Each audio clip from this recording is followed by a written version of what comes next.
1889, Buffalo, Wisconsin. Pioneers see a glowing ball of light floating over a yet unnamed lake. The light descends and then goes off and travels along a path, swinging back and forth like a pendulum as it goes. This light continues to occur on a nightly basis. More and more pioneers begin to show up and watch this strange phosphorescent light descend from the same place, travel along the same path.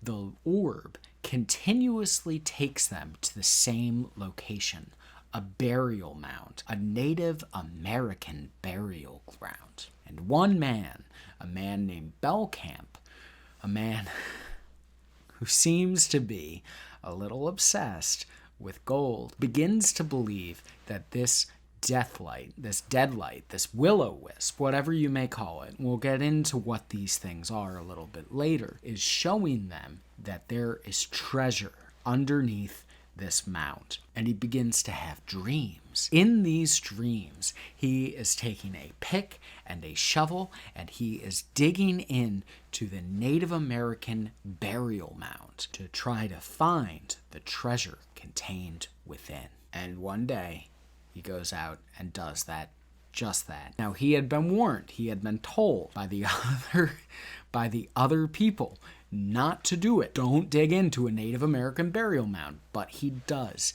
and he finds nothing. There is no treasure contained within that mound. There is, however, a crack of lightning, and Belcamp is killed. Witnesses say that will-o-wisp, that floating ball of light, then leaves.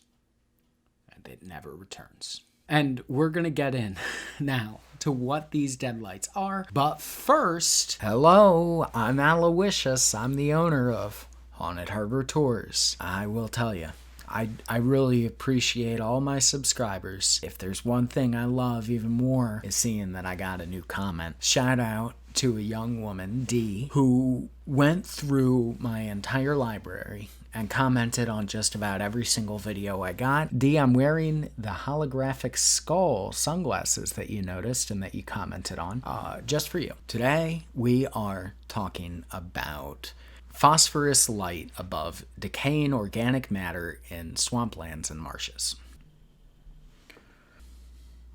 That is the scientific explanation for Ignis fatuus, better known as will-o-wisps, corpse candles, or corpse lights. They're also known as dead lights, ghost orbs, ghost lights, or just orbs. They have so many names because they're usually centralized in small communities, these corpse lights, these corpse candles, whatever you may call them. Fact of the matter is these are orbs. They're outdoors, and they are not fixed in a single location. They tend to move and float, and they tend to travel along roadways. They're not contained. They're not still. The scientific explanation is not very good. It's a guess. There is theory, but there is no proof. The scientific explanation is so unsatisfactory that is actually become a meme. Flash of light you saw in the sky was not a UFO. Swamp gas from a weather balloon was trapped in a thermal pocket and refracted the light from Venus. And that weak story is the best you can come up with. Swamp gas. I have seen people try to explain it, the will-o-wisps, this phenomena, as aurora borealis. Aurora borealis! At this time of year, at this time of day, in this part of the country, localized entirely within your kitchen. Yes. Some Capricorn is going to jump into the comments here, and they're going to be like, ow, ow, ow, you're acting like a flat earther, a, creationist. You can't just dismiss science, but this isn't science here. This whole swamp gas bullshit is the reason why skepticism can get so annoying. It's like, that's not a satisfactory answer. The phosphorescent lights created by decaying organic matter, it's just nonsense. No matter how you cut it, be it ghosts, be it some sort of strange phenomena, or swamp gas, it doesn't fit Newtonic laws of energy. This Energy is not in a vessel, it's not in a container, it's moving freely, it has no source, it has no reason, no logic, and swamp gas does not solve the Newtonic physical law crisis that is created, in my experience, in my ghost huntings, being slammed into a wall by a shadow. Like, there are things that for some unholy reason or unreasonable reason, have nothing to do with being holy or not, do not fit the laws of energy that we know and have documented. That's the reason why I hate the answer of swamp gas. This video is supposed to be focused specifically in the Wisconsin will-o-wisps. Now, there are also a lot of will-o-wisps that have folklore stories and sightings in Missouri and other states as well. That said, I think since this is my first video on will-o-wisps, I would like to briefly go over a little bit of the Welsh myth of the will-o-wisp. In Wales, corpse candles are a death omen. And the myth is, if somebody's about to die, if they're fated to die, if death is coming for a person, it will first show in the form of a death candle. This corpse candle will be located exactly halfway between the person who's fated to die's home and the cemetery in which they are buried. Right in the center of that spot is where you will find the corpse candle. And that's how you can know who's about to die, according to Welsh myth. And even the name Will-o-Wisp, it means the soul of the lantern. They're alive, you know. It's the same with the jack-o'-lantern. It's ingrained itself in our popular culture.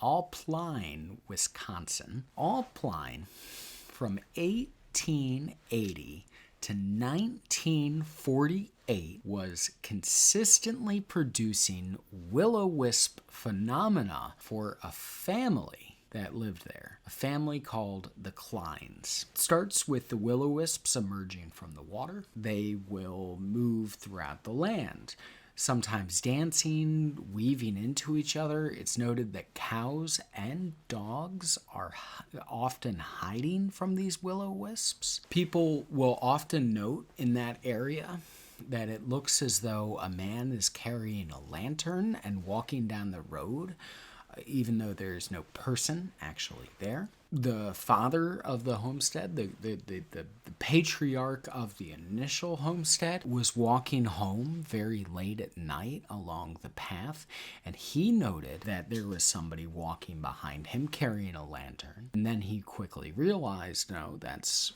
one of these deadlights, one of these corpse candles that is following him. Now, he pays it no mind, you know. I mean, aside from the fact that the animals seem afraid of it and, you know, they behave kind of strangely, almost as if they're alive or aware, he, you know, no reason to particularly fear it. But it gets closer and closer and closer to him, and it begins approaching him. It seems as though it's pursuing him. And once it gets really close, all of a sudden there is a loud crack. Breaks up the air. Now, this man was apparently a veteran of a foreign war that I don't know anything about, so I'm not going to speak too much on it. This war, he had cannon fire, and he said it sounded nothing like any of that. It sounded like organic. Now, they eventually moved away, or at least rented the original home and moved into another home that they had built. Tenants would often describe the same phenomena. The will-o-wisps stopped coming into the property when they erected a fence, sold the house, and they're actually tearing down the original property there. And the man who's operating the bulldozer is out there late at night, kind of getting everything ready. They've sold the land, and the next day, the bulldozer operator comes to the now patriarch of the home, not the same one that was walking that path earlier, goes up to the man and says, hey, you know, if you wanted to survey your property last night, you could have just hopped into the bulldozer with me. You didn't need to go out with a lantern on your own. And the father was, well, that wasn't me. You saw what we've been seeing for generations here. The next case of will-o-wisp testimony that I've encountered, I have actually traced back to Oshkosh, Missouri. I imagine that's probably where the clothing brand comes from. I did so by actually looking up the storyteller on Ancestry.com. This man, a man named Ulrich, explained that when he was a small child, he and his father were traveling home by wagon. They had an encounter with a will-o-wisp on the road. Now, it really wasn't all that interesting of a story, just the fright of a small child experiencing being close to a will-o-wisp, feeling the goose pimples standing up on his hands, describing the blue hue of its light. So anyway, but that was 1909. And a year later, a man named Peabody had an encounter with it in Star Prairie, Wisconsin, here on the map. This man, Peabody, explains that he is riding a wagon, a hitch, and he's got a horse up ahead, and he's riding down this road. It's raining. He's got his umbrella out as he's riding, and he starts to notice illumination coming from behind him. He doesn't know if it's an automobile or if it's, somebody with a lantern, but he pulls off to turn, and he sees a wisp just vanish. He looks next to him, and suddenly the wisp is just floating right next to him. And, he notices that it's not giving off heat like a fire. Instead, it's just kind of cold. It's almost the opposite, a vacuum of energy. It's absorbing that energy. It's taking his heat. And then he continues on. The wisp just floats along next to his carriage, swinging and traveling and skipping around. And that's it. Okay, so yes, I know those last two were kind of dull. But now we're getting into, I think, the most interesting story out of Wisconsin's deadlight stuff. In Fifield, Wisconsin, or just outside of it in the rural areas, a young man named Alvin Maricott is walking past the Forest Home Cemetery one April evening. As he's walking past the cemetery, he sees a deadlight descend from the cemetery out of the woods. It comes down and it begins to float along the trail. It goes around a barn a couple of times and then back into the cemetery there. And Alvin continues on his way. When he gets home, he tells some friends and they tell some people. A few months later, Alvin and his buddy Peter Genwick are driving along the same stretch of road, and again they see this orb, which is about 2 feet in diameter, drop down and go over to the barn again.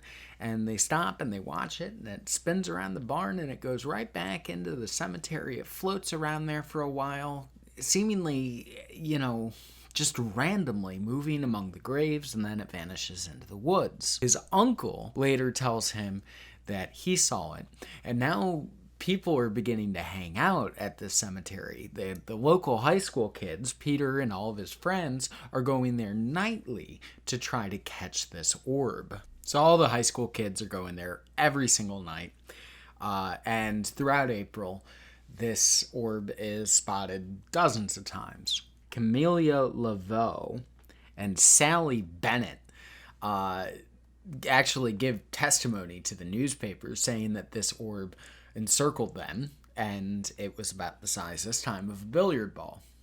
I was 16. We seen it more than once, maybe 3-4 times. We'd walk up there on the hill. It went right in the middle of the main road of the cemetery. It kind of danced around, went up and down, up and down. We looked forward to sneaking away and doing that. There were other kids that said they seen it too, maybe a dozen. And then it stops.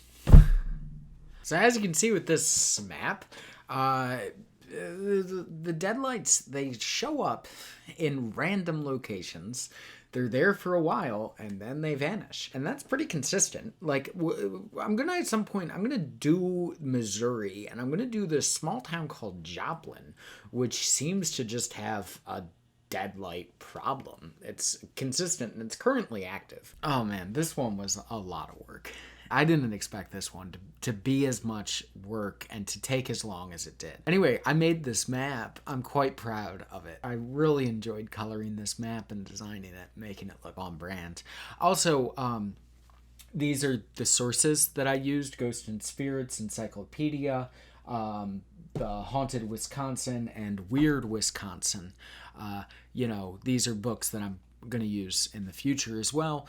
And I also want to say, look, I've been talking a lot about deadlights. If you recognize that phrase, deadlights, well, actually, Stephen King, he's aware of things like the Will-o-Wisp and the deadlights, the corpse candles. And he actually has based a character strongly off of the legends and the sightings of these deadlights. This one, my favorite book by Stephen King, or at least in my top 10. I don't know. I think The Stand is probably a little bit above it, and I'm loving the book about JFK. I think that might be my new number one. But so in it, a little bit of spoilers here. This is the end cap. By the way, like, comment, subscribe, all that great jazz.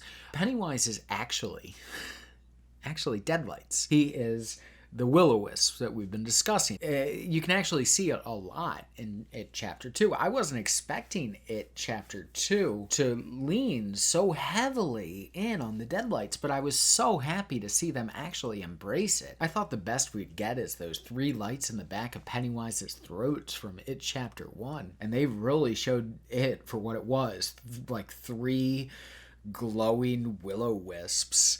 I don't know, it's absurd and it's strange, and it's what I loved most about it, the book, and I'm so glad it was in the movie. Anyway, like, comment, subscribe. Here are 2 videos that you can watch. Whichever one you want to watch. It's not my problem, man. That's your choice.